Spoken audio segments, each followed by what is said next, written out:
Welcome back to the Ron's podcast. I am the Ron.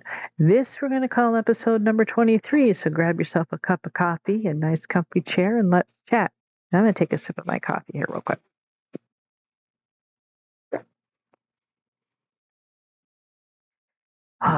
That is better. Sorry about that. I have been trying to record this episode, and I've already spent 25 minutes trying to get it recorded correctly, and I ditched that recording and I'm starting over again. So that is why I need my coffee, and I wanted to get a drink of it before it went absolutely ice cold on me.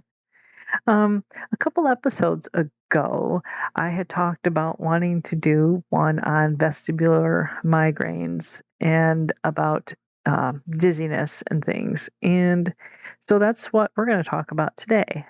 The reason why I wanted to bring it up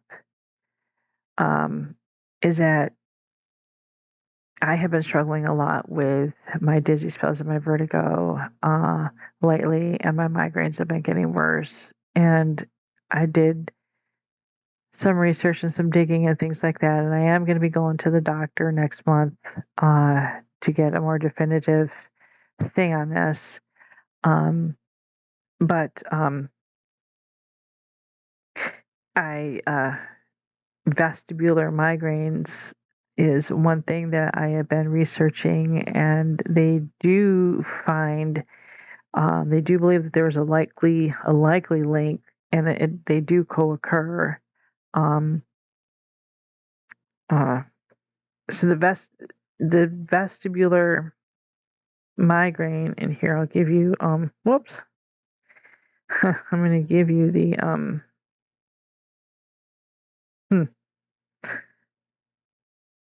darn it. I had it and then I lost it. I had the AI overview and then I lost it. So that's what I get for starting over again and not paying attention to what I'm doing. Oh, here it is. I didn't realize I had scrolled way down farther than what I thought it was. I thought it was at the top of the page, and I'm like, where did it go? Okay. Vestibular migraine. This is the AI overview from Google. Vestibular migraine is a common neurological condition characterized by recurrent dizziness, vertigo, which is spinning sensations, or imbalance, which may occur with or without a headache. And I am also going to get into some of the other symptoms and stuff that are associated with it. But I wanted to do an episode on it because like I said, I do deal with, I've had migraines ever since I can remember. And I get dizzy spells, and I get the painful migraines, but I also get silent migraines. And both of them also include, the bonus of dizziness and all this and a lot of these other things that go on along with it. And I wanted to talk about it because they are finding a link between ADHD and that, and it has something to do with the dopamine levels and things like that. And we can get into that in a little bit. But I thought maybe if there was other people that were struggling with dizzy spells and migraines and stuff that have ADHD, that they may want to know that, yeah, they co-occur.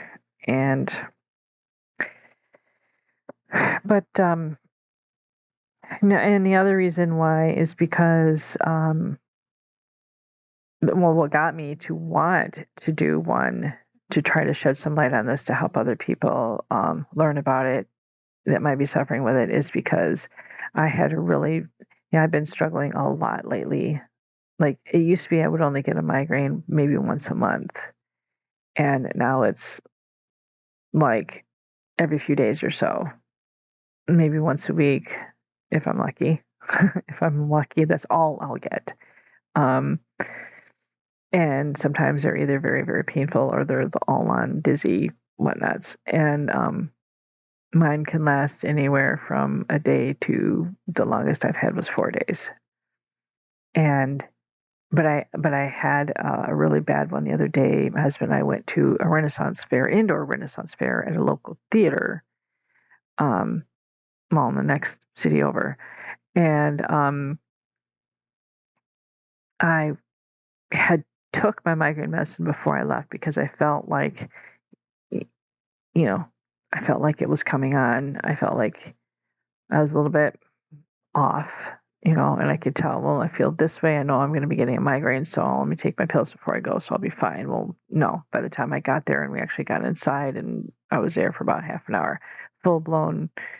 I get, like I said, I get the painful ones and then the silent ones, and the silent ones most often are the ones that have the dizziness, and it was horrible. I mean, and I get these attacks of vertigo, where it'll start, the whole world will spin, and I can't stay upright. Like my body just drops. Like I no longer have control. I just fall.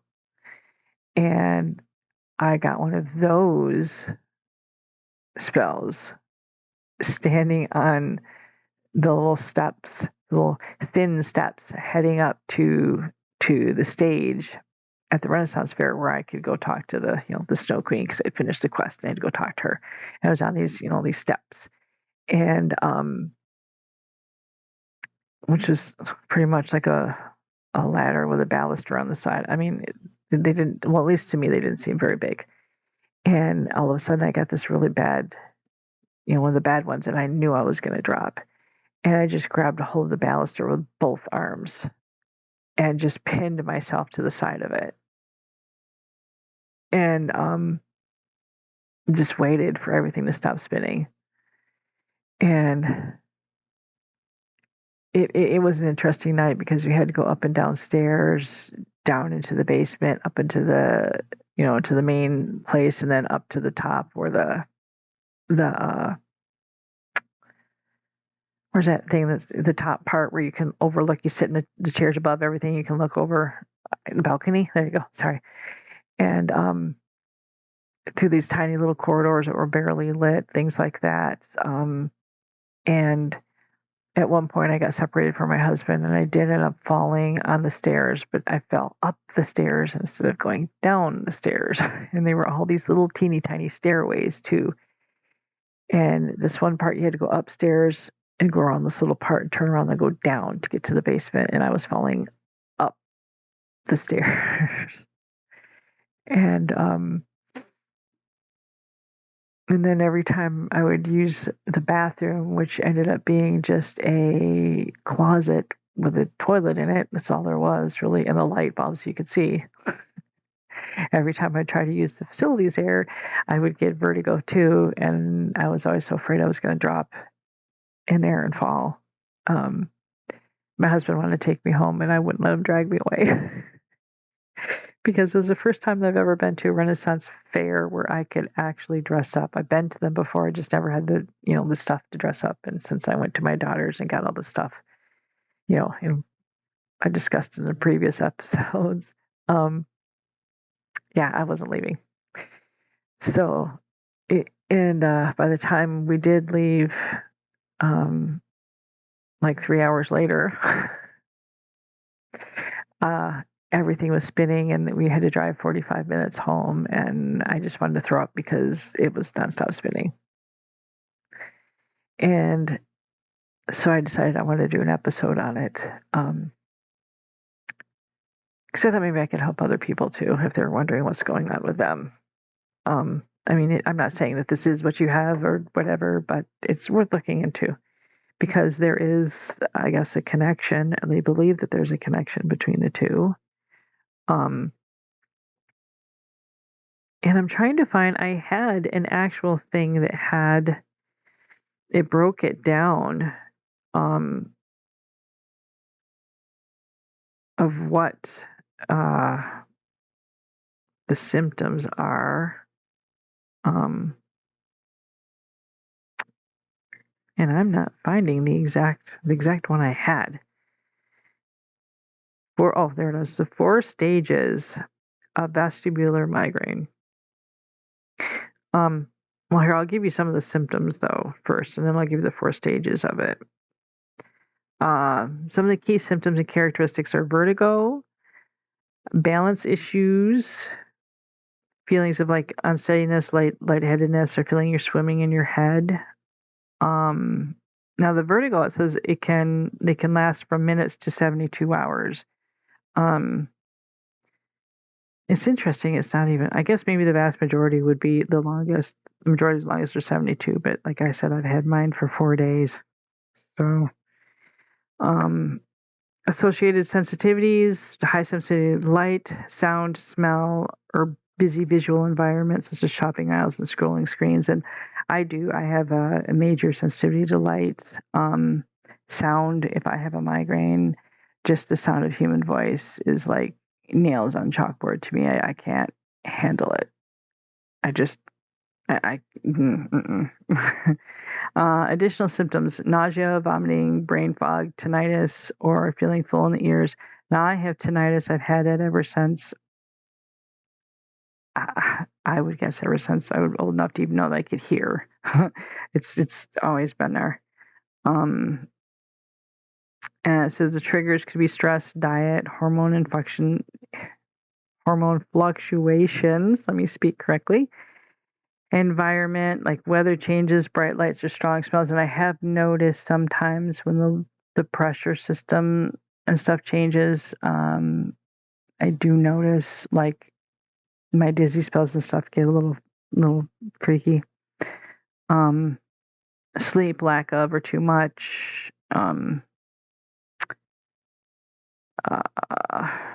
Okay, so then we're going to go to where did it go? Oh man, I had it. The 4 stages of migraine. And I do want to break in here and say, Sue, my dear friend, I know you are texting me, you are messaging me, because my watch is going crazy, is vibrating my wrist, and I see your name pop up. I am really sorry. I'm not ignoring you. I can't break off right yet. So I will get to you. I love you, my dear friend. I will text you back. So when you so when you listen to this, and I know you will, you'll know that I was only busy just doing this. So here we go. The 4 stages of vestibular migraine, which often involve vertigo, dizziness, or imbalance. Now, this is from Johns Hopkins Medical website.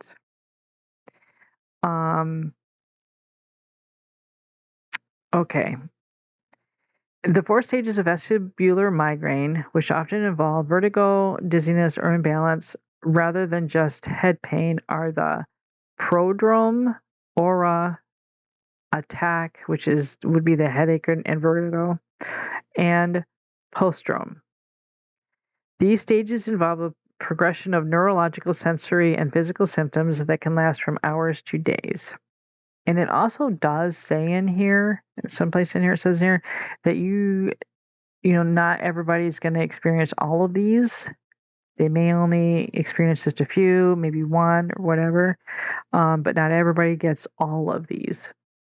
The prodrome, which is the premonitory phase, the duration can be hours to days before the main attack. Symptoms are subtle warnings like mood changes, irritability to anxiety, fatigue, excessive yawning, neck stiffness, food cravings, or increased thirst.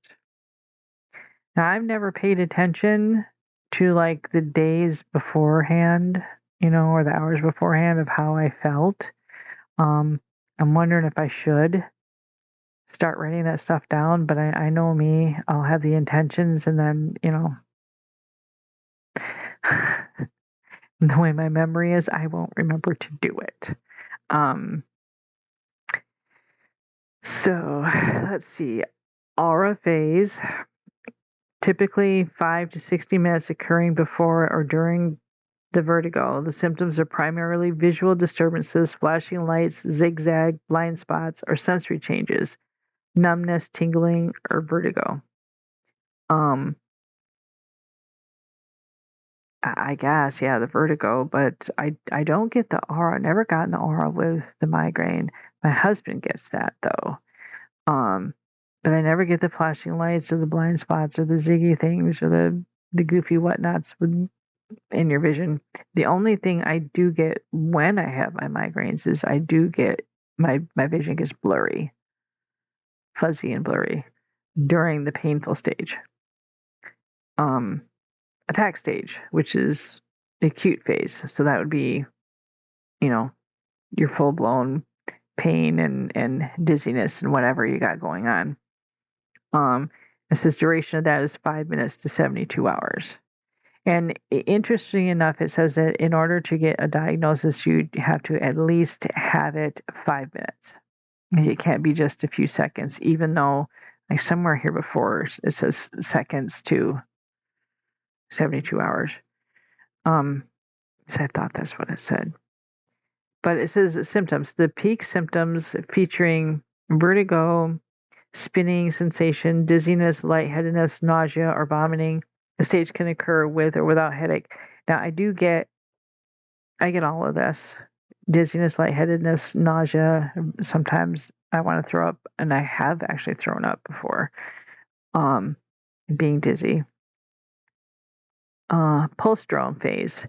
Recovery/hangover. Interesting. Duration hours to days. Symptoms: the hangover phase involving exhaustion, fatigue, difficulty concentrating, neck pain, or lingering lightheadedness. Now, usually for me, when my headache is over, it's over. Like, it's done. There's no hangover. It's like a switch gets flipped. Okay, you're done. You've had your migraine. That's enough. Turn it off. Yeah, it's weird. And here it says, it is important to notice that not all individuals experience every phase, and some may experience multiple short vertigo attacks within the attack stage. So yeah, I mean, it's very interesting to me. Here's a AI overview of the treatment. It's basically managing acute symptoms through medication, lifestyle adjustments, and vestibular rehabilitation therapy, which my understanding would be like physical therapy to help you with your balance. They could give you for medicine beta blockers, antidepressants, anticonvulsants, triptans, and in some cases, vestibular suppressants like meclizine to relieve vertigo. Oh, and they have given me medicine that is specifically designed for that, to stop my dizziness. And it made me dizzy. And I looked up the side effects on this medication, and sure enough, it says it can make you dizzy. The same medicine that tells you it's to help stop your dizziness. Side effects. One of the major side effects was dizziness. And I'm like, what? Like, I told the doctor it's making me dizzy. Well, it can't, because it's supposed to stop you from being dizzy. I said, it does. It's making me dizzy. Oh, by the way, look. I had to look it up afterward. Like, look, this is what. But I'm weird anyways. I'm the one that's allergic to not hypoallergenic stitches. I am allergic to antibiotic ointments. I am the weird one. And they also gave me some sort of medication for my stomach one time that was supposed to calm my stomach down and so it wouldn't hurt. And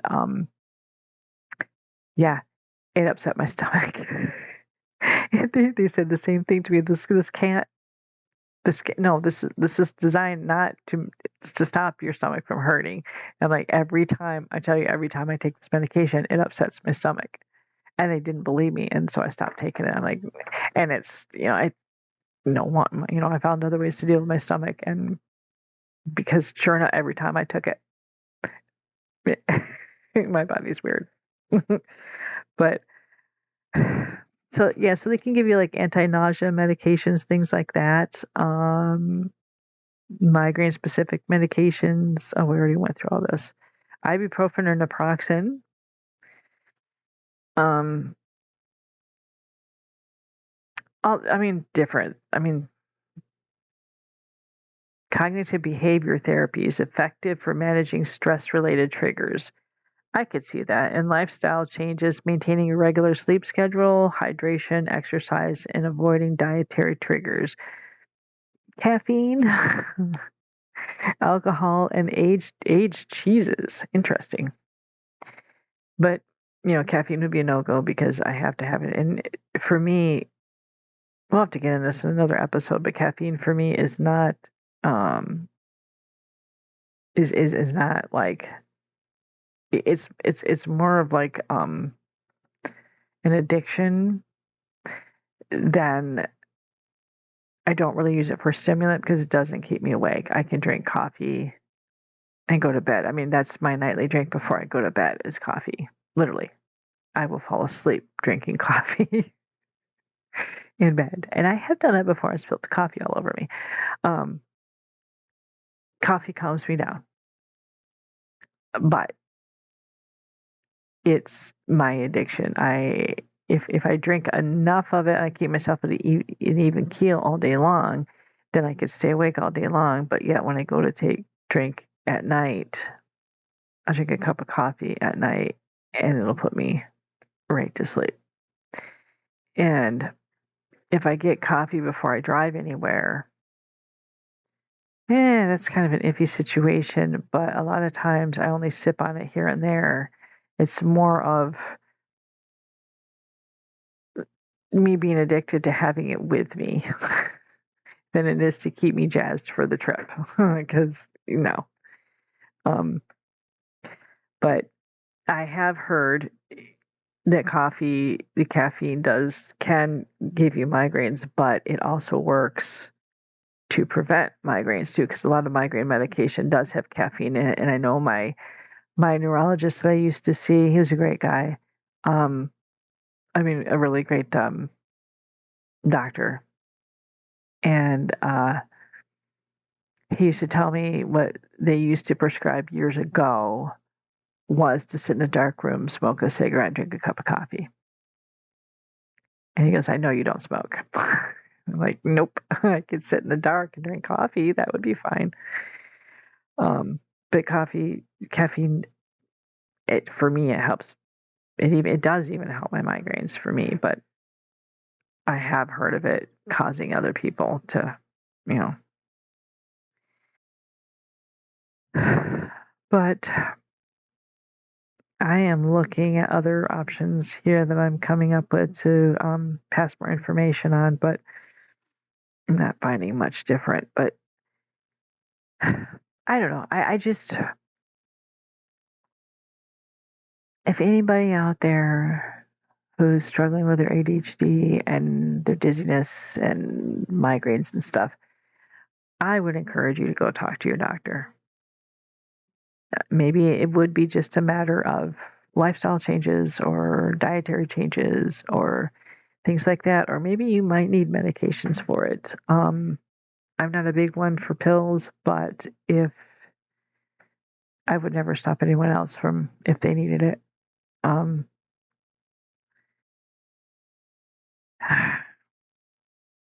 But yeah. So I would encourage you to go check it out if you're dealing with that. And I am going to cut this short because it is getting kind of late and I have had a long day and I'm kind of looking forward to tomorrow because tomorrow I'm hoping I will be able to record with my guest. And since my brain is not actually running at full steam right now because I'm tired, I want to make sure I have plenty of rest for tomorrow. So we will have our guest with us. And I don't know if I will be uploading tomorrow. It depends on if I got the tech issues. I think I figured it out. I did test. I did do a test upload of a very minute and a half phone call. And I did upload it onto Spotify. And I don't know if anybody's seen it. It wasn't up there for very long, maybe a minute or so, just to see if it would actually work. So Spotify did accept it, and I was able to do it. So I'm hoping tomorrow when I do a phone call interview that I can edit and upload it, and we'll be good tomorrow. But we'll see. If not, like I said, it'll be another week or two yet. But I'm really hoping, and I'm really excited about this. So I want to give a shout out to my 5 followers, whoever y'all may be, because like I said, Spotify doesn't tell me, it doesn't give me a list. I do know of a couple for sure. So shout out to the 3 I don't know and the 2 I do. And I'm also giving a shout out to, they do tell me where they're listening from though. And the vast majority of the people that are listening are from, like, not just my followers, but the people who listen that are not following. The majority are from the United States, but there is someone from Germany listening. So a shout out to them. Hello, you in Germany. Thank you so much for stopping by and chatting. And thank you to all my United States listeners too for stopping by and chatting. My husband actually said that I should probably stop saying that. Let's have a chat, because he said he felt like it would seem like the other people could talk back. And I'm not going to change that, because if you really want to chat back with me, if you have anything you want to comment, anything you want to say, feel free in the comment section, contact me. So that being said, oh, and by the way, my best friend Sue, I am fixing to get off of here, so I will be conversating with you shortly. So shout out to my best friend Sue, who patiently waits for me to get back to her. Thank you so much, everyone, and hopefully you will be able to listen to another voice tomorrow. Everyone have a good, blessed night. Thank you so much. And you all matter. You really do. More later. Bye.